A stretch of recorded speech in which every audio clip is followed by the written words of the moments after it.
Dylan starting off with Cloud Post. Oh, yeah. That's just what you want to see. Hey, that card's going to be ancient, Tim. Now, Harlen and Kevin on the same 75, actually working together for the event. Team deck, team deck. Come on, Cloud Post. More mana. Let's do this. It looks like Glimmer Harlen Post. does not have more mana.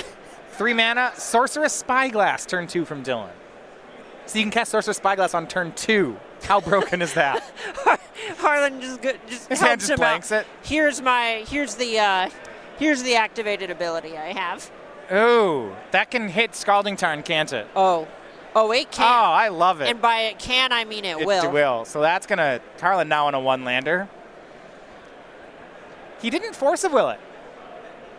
No, at this point you have Brainstorm and things that can dig you out of it in your hand. Okay. It's much more important to force of will something like Thought-Knot Seer that's going to literally kill you. Fair enough. He brainstorms. He doesn't find another fetch land. He finds an island and casts a Delver. I guess let's see. What is his fetch land breakdown? He has 1 Tarn. He only has 1 Tarn. Wow. 1 Tarn, 2 Delta, 1 Misty, 1 Heath. He was ready for Sorcerer's Spyglass. Well, it does not appear... Okay, so he had the way to shuffle his deck in that pond. Yeah. Yeah, transforms his his Delver into Insectile Aberration. Dylan's turn was Matter Shaper. So see, they both have 3/2s. Race, race, race, race, race.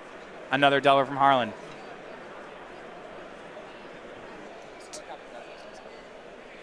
Basuva copying Cloud Post. We have a lot of mana here. 3, 6, 7, 9. Here's Thought-Knot Seer. Harlen will Force of Will it, but there's more mana left. Time for some tentacle monsters. And another Thought-Knot Seer. I see you. 8. You can't. I like this. It's still daze proof. I guess Harlen could have picked up. He could have used both dazes on it, and that would have been enough. That is technically true. Stoneforge Mystic was the take.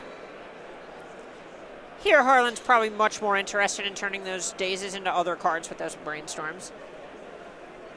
Scalding Tarn, long gone now. Did not.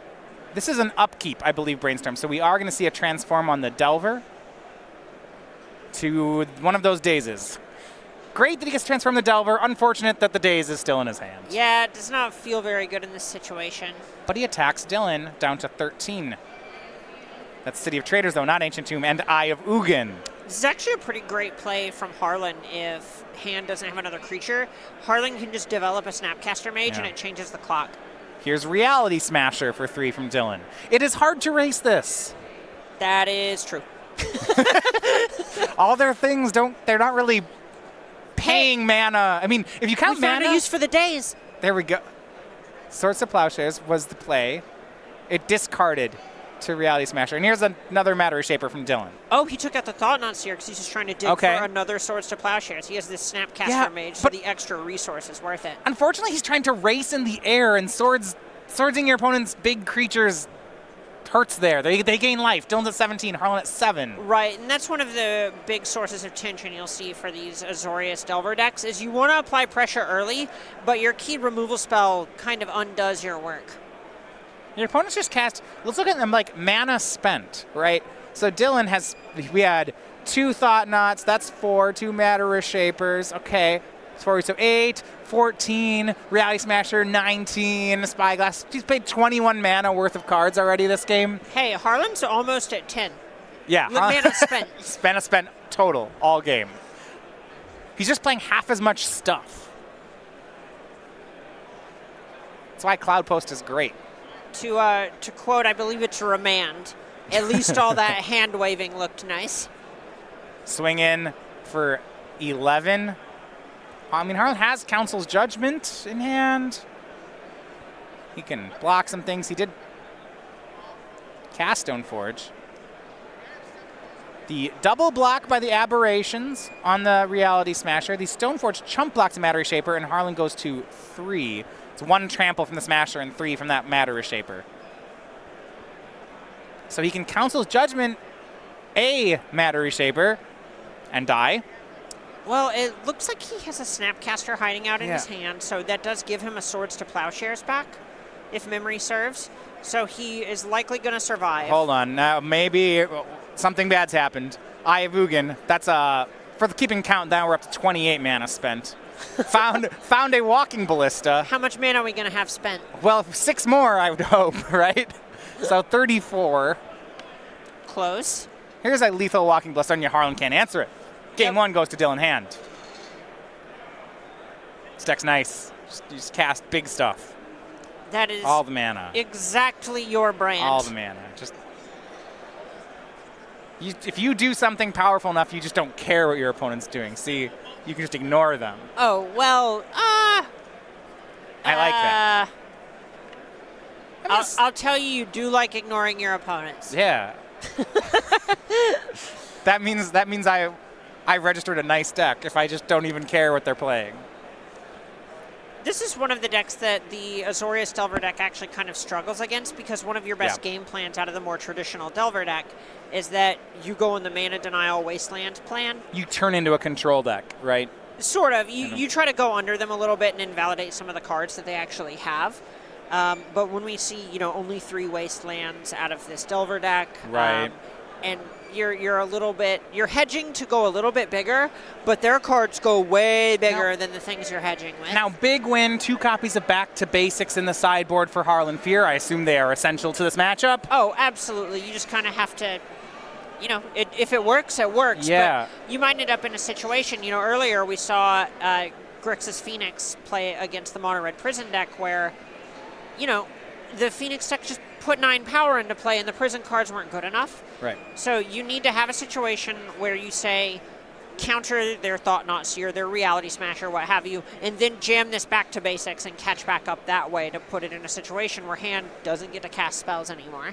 Right. On Dylan's plan here, he can board out these Sorcerer's Spyglass. He hit a fetch land, but then it got shuffled away. Yeah. He has not too much else to do. He can board in and hit another Karn. Maybe an Oblivion Sower. I don't know. Just you might stuff. be trying to get a little grindy and just have something to do. But for the most part, we saw that game. Fundamentally, hand tends to be favored here without some sort of haymaker like Back to Basics getting involved. So he's hoping to just do the same thing game 2. So maybe he boards in these 3 Ratchet Bombs because he knows Back to Basics is a possibility. Right, and that's something you kind of have to check. But outside of those situations, you're just trying to, business as usual. We start on Cloud Post again from Dylan. Harlen looking for that Wasteland again. That's the reason we don't see more Cloud Post in Legacy is the card Wasteland is so good. But so far, Dylan has been unpunished for 2 games. Just his opponents haven't Wastelanded his Cloud Post. Right, and one of the drawbacks in this situation is it's harder to develop a threat on turn 1 and then keep up your Wasteland plan if your threats are 2 and 3 and 4 drops. Stoneforge Mystic finding Batter Skull for Harlen. And Glimmer Post from Dylan. Gains 2, casts Grim Monolith and Thought-Knot Seer. Totally reasonable. We see Disenchant, Brainstorm Swords to Plowshares, that Batter Skull, and it looks like we have a land. And then one other card on the top. We'll see that one in a bit. If Fear gets to play it. Yeah, if it matters. It's a fetch land. It's Polluted Delta. So the Swords to Plowshares is gone. That makes sense. That was going to hit the Thought-Knot Seer anyway. Right, and a lot of what you do is very similar to the Humans deck in Modern, is you build a sort of house of cards where you go, your cards are going to be fine as long as they don't answer mine, though. Mine are all going to be worth a little bit more than yours. Vesuva, copying Cloud Post, and another Thought-Knot Seer. Harlen may have to Force of Will here. He has one in hand. We'll see. Right. This is a spot where there are a couple of different ways that you can try to combat this, but all of them are going to involve you losing a card. Right. So you may just want to save Force of Will for some of the bigger spells hand has access to. Yeah, he casts Brainstorm in response. He actually has found both Council's Judgment and Swords to Plowshares here, but he still is going to Force of Will it. I was wondering whether he'd try to remove them both. Right, so there's the idea where you want to activate Stoneforge Mystic, and it kind of comes down to if you want to spend mana to answer the Thought-Knot Seer, but Fear is very interested in putting this Batter Skull into play in order to kind of prevent a wall or present a wall against hand's Thought-Knot Seer. Yeah, gets a Germ Token and draws, so he has some pressure. It looks like he draws a Swords to Plowshares. So attacks in for 4. Dylan not going to block. Goes to 18. And True Name Nemesis from Harlen. Nemesis plus Batter Skull is pretty good. Yeah, this is the formula to beating up on these creature decks. However, on Dylan's side, he currently has 9 mana already. How much mana has he spent, though? I haven't been tracking it. Here's Ratchet. Ensnaring Bridge, rather. Another Ensnaring Bridge. Hema, we have a problem here. No one's attacking now. Yeah, and that's probably going to favor the Endbringer Walking Ballista deck. Yeah, I have Ugin, it's just, Yeah. he's got some draws to play. And now we're going to hang out. And Dylan just waiting for one of those haymakers. He has an Endbringer in hand. Taps 2 lands to cast it. Completely reasonable. Don't make it weird. Actually, it's Reality Smasher. Apologies here. I have picked the wrong Eldrazi. And he'll untap Grim Monolith. Disenchant on one of the Ensnaring Bridges. Does Harlen have a Snapcaster for the other one? Oh, yeah. I think he does, yeah. That's what's going on here. Look how fast he's fetching. Of course he does. It's Jace, but he's going to try to find one. He doesn't have it yet. This could end up being a pretty rough situation for hand. You know what Ensnaring Bridge does? It lets you roll up Jace pretty safely. Yeah, it does. But here's Endbringer from hand, so he can draw cards too. Endbringer actually, if it was still in play, it got swords here, I would say can draw cards just as quickly as Jace, but not when it's out in exile, it can't. Right, and there's even a spot where you could just start pinging at the Jace instead. Go end of your turn, ping it, untap, ping it, on your upkeep, ping it a third time. Yeah, on Harlan's side, we are waiting, it looks like. He's just waiting for that Snapcaster. He doesn't have, or a second Disenchant if he's boarded them both in. Council's Judgment works. That'll work. And when he turns the corner, it will be Swift here. And we see him right there going, oh, wait, this plays. Now, interestingly, Harlen has Back to Basics in his hand, but he's choosing not to play it here. Do you think he's disguising his tech for a possible Game 3? Right. That's likely what he's looking at doing here, or just wanting to wait until hand actually taps his lands rather than letting hand know he needs to prioritize his mana. Yeah. Not attacking yet. It's Reality Smasher in play. Eye of Ugin from Dylan hand, though. That's a pretty big one, and could actually get him back into the game here. Yeah, Walking Ballista is a strong Magic card. So, immediately taps 2 lands, activates Eye of Ugin. I believe there's a counter spell in Harlan's hand. Oh, there's a Force of Will at the very least. Yeah, so let's count. This is a lot of mana. It's going to get countered. But we have 4 locusts, so it's 12, 13. It's Back to Basics time. Yeah, all the lands are tapped. I mean, Dylan only had 23 mana. He picks up the cards. Can't beat the Back to Basics. But there's a bit of a win from Dylan. He gets to know now. I think Harlen was trying to disguise the sideboard card, but Dylan put down enough pressure that Harlen played it. Exactly. And at that point, hand didn't have his Ensnaring Bridge anymore. There were just things were going a little bit too wrong for him at that phase of the game. Right. I still believe in you, Ancient Tomb. You can do it. We are, wow. No. We have to be impartial arbiters of the tournament. I didn't see that anywhere in the fine print. Whoever plays the biggest mana card, I'm in. That is one of the least surprising sentences I've heard in my entire life. Love it. You can just say the biggest Ulamog. card. That is 10 manas. He's got all 3 of the metals. So Ulamog is the biggest one. It's 10. All is Dust at 7. I think that's like the second biggest card we see in Legacy. We could have seen hand play a Walking Ballista for way more than 10 that game. All right. Actually, I guess second place goes to Craterhoof Behemoth at 8. And then Walking Ballista, and then All is Dust gets the bronze. Wait. Like biggest CMC Legacy. Blazing Archon is 9. No. Emrakul the Aeon's Torrent is 15. I want something you actually cast. You gotta cast Emrakul it. the Promised End is 13. You have to be a deck to like act. What deck are we playing now? Eldrazi Post. I promise this one doesn't. He's playing it. He doesn't have them. Whatever. It's still the same deck. It's fine. Behemoth either. No. I'm just saying of the whole podium of like biggest spells in Legacy. This deck's just kicking butt. Look, Promised End comes sometimes, and even then it's in Post. Metalworker has Blightsteel Colossus. Ooh. Sorcerer Spyglass back in. Get your choice of fetch lands or engineer explosives or Stoneforge Mystic. We'll see what hand picks. Right, and one of the nice things here is ideally, he won't feel priced into being as greedy as he was game 1, where he kind of went for the Scalding Tarn, hoped he would get to, quote-unquote, just get fear, and he gets to check Stoneforge Mystic and Jace the Mind Sculptor now.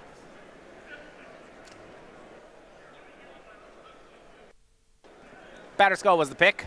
Makes sense. It's always hard to play that card against a Brainstorm deck, because if you Spyglass something, they will just brainstorm it away. Yep, and The idea here is you're just trying to check very specific cards if you think you can answer things like Stoneforge Mystic. How about Chalice of the Void? Did you see the nice land that Dylan is using to cast all these great cards? Oh, How Eldrazi fair. Temple. Yeah. No, he actually hasn't tapped. He hasn't used that one yet to cast cards.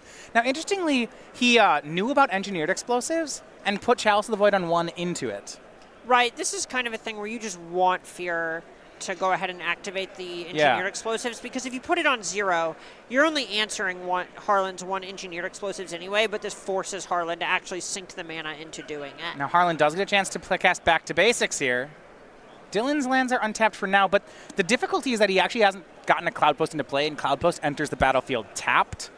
So, some awkwardness. Right. This is a spot where, Hand had to keep this opener because it did have a couple of 2-drops. It was good against Daze, and it had some prison cards, but it looks like the top of his library hasn't been cooperating. City of Traders from Dylan, up to 6, 7 mana, 8 for an Eldrazi. That one doesn't untap anyway. That's true. 2 Force of Wills hanging out in Fear's hand. That's going to be hard to beat. Yeah, this is a point where the advantage meter is pretty far in Fear's side of the table.